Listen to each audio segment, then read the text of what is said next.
Welcome everybody to the second section of 5.1. It is entitled X and Y components of vectors.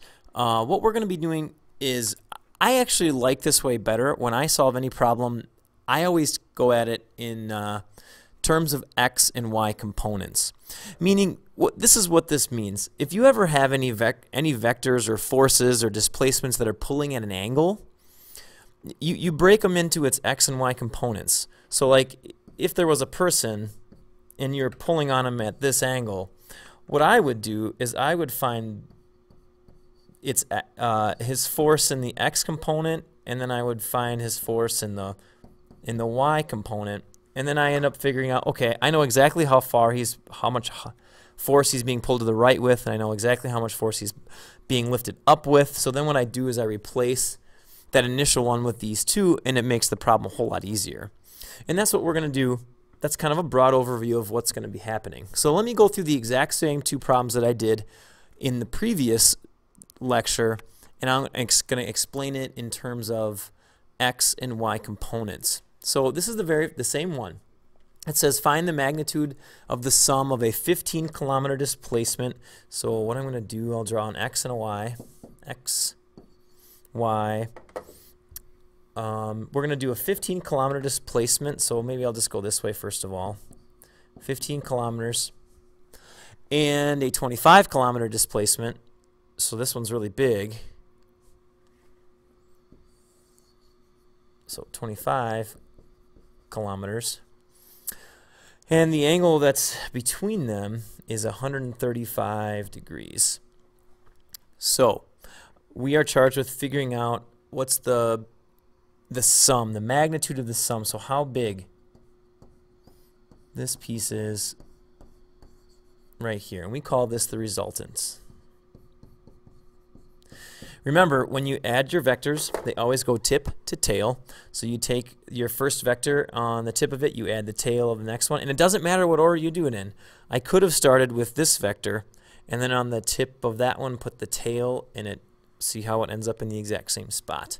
So let me show you how we're going to handle this using components of vectors. So here's the steps that you're going to go through.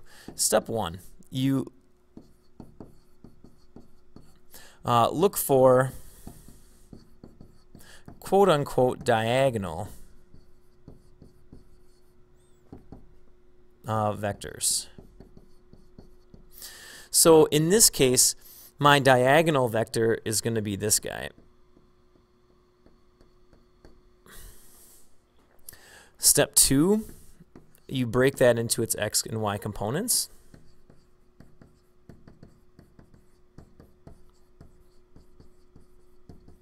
Using sine, cosine, or tangent.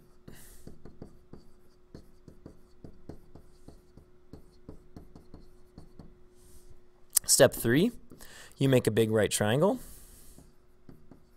with all the components of all the vectors.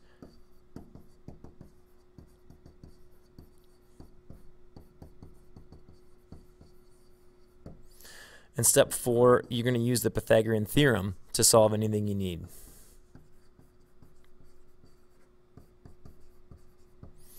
So let me take you through this. Okay, so step one, look for diagonal vectors.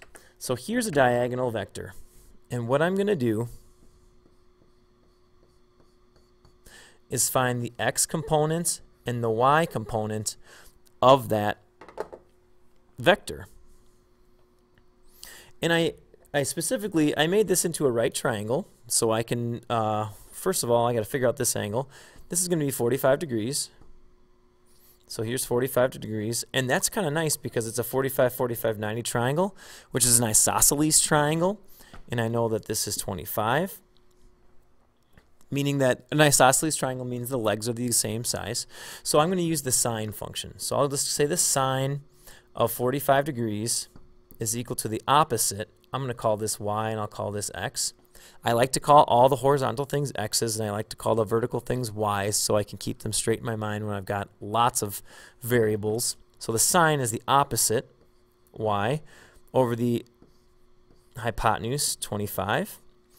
So to figure out what y is, you're going to take 25 times the sine of 45 degrees. So when you pull out your calculator, turn her on, always check the mode. Hit the mode button up here and arrow down in the third one. It should say degrees. It's got to say degrees, and if it doesn't, you'll get the problem wrong. And let me show you. I'll show you how it happens. 25 times the sine of 45 comes out to be 17.7. So this equals 17.7. If you do this wrong, if you turn your calculator and it defaults to radian mode, it thinks that you're taking the 25 times the sine of 45 radians instead of 45 degrees. And you do this and you get 21.3, and you're like, why did I get the problem wrong, Mr. Here? I did everything right. You did everything right except your calculator was in the wrong mode. You got to tell it to do this in radian or in degrees. So when you plug this in, it's 17.7.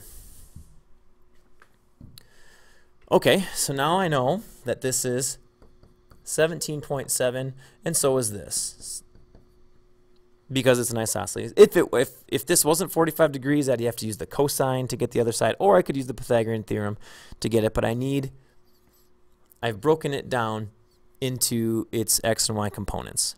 Next thing, make a big right triangle. So, what I mean by a big right triangle is this one right here. Here's my big right triangle. And you can see on my big right triangle, there are pieces that I know. First of all, I know that this is 17.7 from my previous part. I know that this part of my triangle is 17.7 also from my previous problem. I also know that this piece right here is 15, and I got that from right there. So you can see now how I could find my resultants using the Pythagorean theorem. Make a big right triangle, use the Pythagorean theorem, it's going to come right. This is going to be very easy to do. It seems like it's a little bit more work because you've got a few more things to, it looks more confusing. But it's simpler. I mean, there's a trade-off between the simpler road is often it takes more steps to do. The more complex road, you can do it all at once, but it's a complex algorithm that you're plugging it into. I like this because I don't have to memorize any sort of the law of sines or law of cosines. So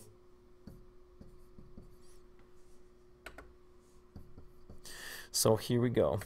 This whole side comes out to be 15 plus 17.7, which is 32.7. So I'm going to take the Pythagorean theorem. I'm going to say 32.7 squared plus 17.7 squared. I'm going to take the square root of everything.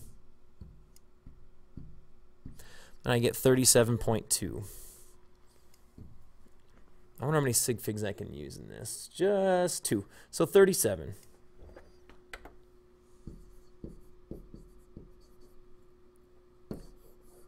And there's my answer. Notice how I went through all the steps. First, look for all the diagonal vectors. In this case, they gave me one diagonal vector, which was the 25 kilometers. Break that into its x and y components. I did that using sine and cosine. I found these both of the legs to be 17.7. Make a big right triangle. My big right triangle, including my unknown, is right there. Use the Pythagorean theorem with all the pieces that you know to figure out your resultant. Let me do the next one. Using this whole idea of components of vectors. So we've got a person. Just do a quick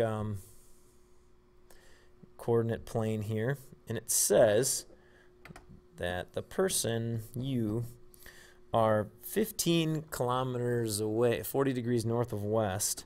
So if you wanted to walk straight home, you'd have to go 15 kilometers.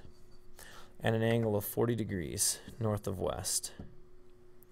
But you try to walk home and there's something in your way. The only path leads you north 5 kilometers. So you got to go this right here, 5 kilometers this way. Maybe I'll make it a little bit bigger to try to keep it a little bit to scale. So it should be about a third. So here's 5 kilometers. And the question is, if you want to walk home, how many kilometers is it to get home?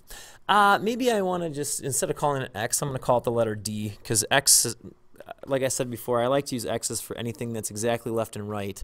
And this isn't exactly left and right. It may end up being that, but I doubt that it is. So here's how we're going to do this. We're using those same steps. Step 1, look for any diagonal vectors. So my diagonal vectors right now look like this one right here. I've got this guy.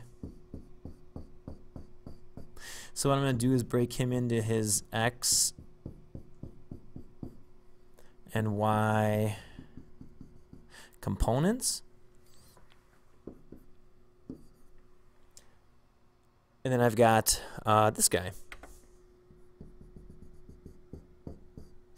I'll break him into his X and Y components. So let's give it a shot here and see if we can't make some sense out of this. Well, first thing I'm going to do, I think the easiest one to do is to focus on the red triangle first. So I'll say the sine of 40 degrees is equal to the opposite, which is y, divided by the hypotenuse, which is 15. So I know that y is, I'll take 15 times the sine of 40. So make sure my mode is good. Yep. So 15 times the sine of 40, 9.6. So y is equal to 9.6. And I'll do the cosine of 40 degrees is equal to the adjacent, which is x, over 15. So then I'm going to find x.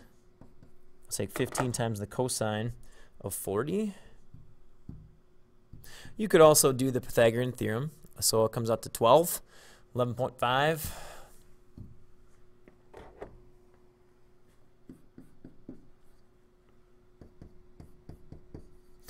Now, let me show you why this is helpful.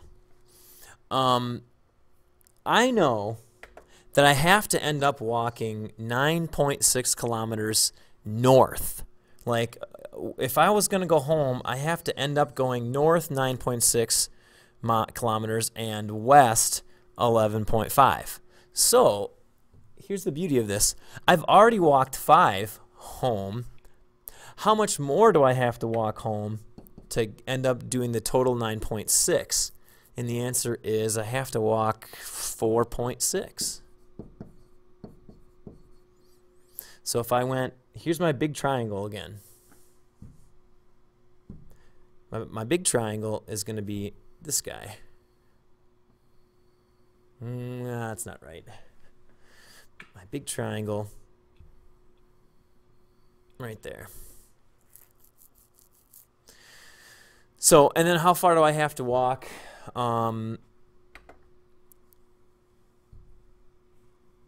West. Well, I got to go 11.5. So here's the deal. Here's the triangle I've got.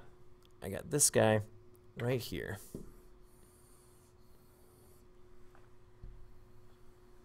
And I know that this is 4.6, and I know that this is 11.5. So I can figure out my distance that I have to walk. So I use here's step 3, the Pythagorean theorem. I go 11.5 squared plus 4.6 squared. I take the square root of that, and I get 12. 12.3.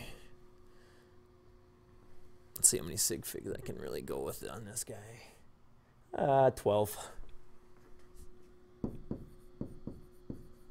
So that's how far I have to walk. And the next question is, what direction? Because this one goes a little bit further, so I got to figure out my direction. Theta. And when I find this angle, this direction is north. And so what I'm doing is my angle, whatever theta comes out to be, it's going to be something of north. It's going to be this direction from north. That direction from north is west. So when I come out with this angle, it's going to be west of north. If I wanted to, I could also find this angle. This angle would be north of west. And they're complementary of one another. Complementary means they add up to 90. So let's use something. So I got all sides. So I like sine because it's the first one that always comes to my head. Sine of my angle theta is going to be the opposite, which is 11.5, divided by the hypotenuse, because SOHCAHTOA, 12. Now remember, to get the sine to the other side, we use the inverse sine. And I can just pull my calculator up and do that. So I take second function sine, and you'll see that I have the inverse right there of 11.5 divided by 12. And it comes to be 73.4.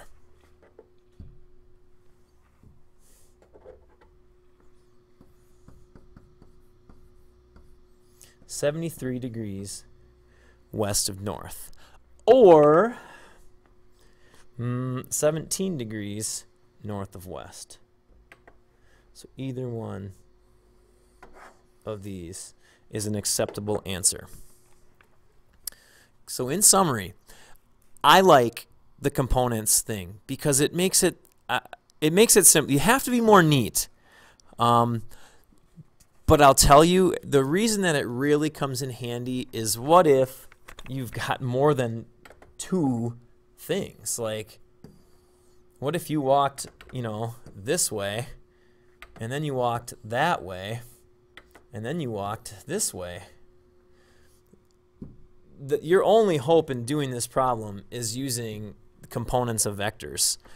You would have to you'd have to take each of these in turn, find their components,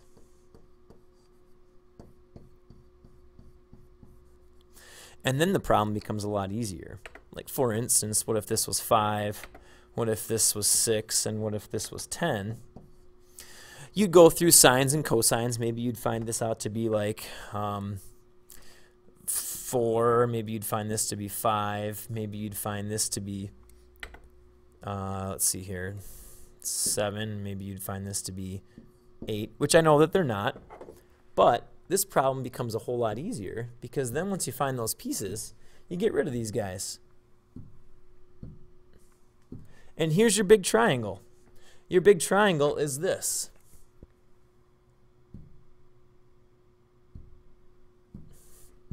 Boom, boom, boom.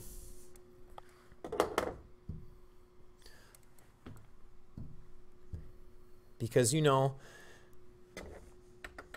5 plus 5 plus 7, this is 17.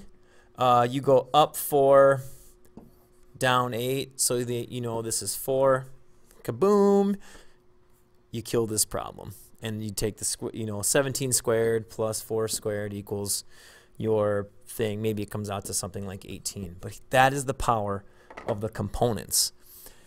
Once you get past 2, you are not going to be able to use law of sines and law of cosines. So you'll rarely see me use the law of sines and cosines. But I just wanted to introduce it to you so you could see it. But components of vectors are where it's at.